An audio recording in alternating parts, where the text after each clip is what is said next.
நான்காவது கிரவுண்டிங் அர்சிமெட்டி என்பது. அர்சிமெட்டி என்றால் ரேடியன்ஸ், பிரகாசம், ஒருவித உயிரோட்டம், ஆரோக்கியம், உற்சாகம் என்பதாகும். ஆன்மீகத்தை தேடுபவர் உயிரில்லாதவர் போலவும் மந்தமாகவும் இருக்கக்கூடாது.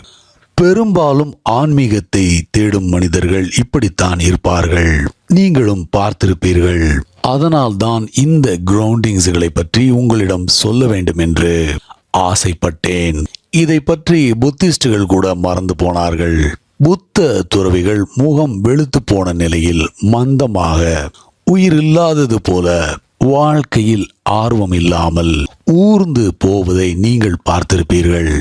புத்தர் உயிரோட்டம் மிக்கவராக இருங்கள், அப்போதுதான் உண்மையை அடைய முடியும். மந்தமாக இருந்தால் தொலைந்து போவீர்கள் என்றார்.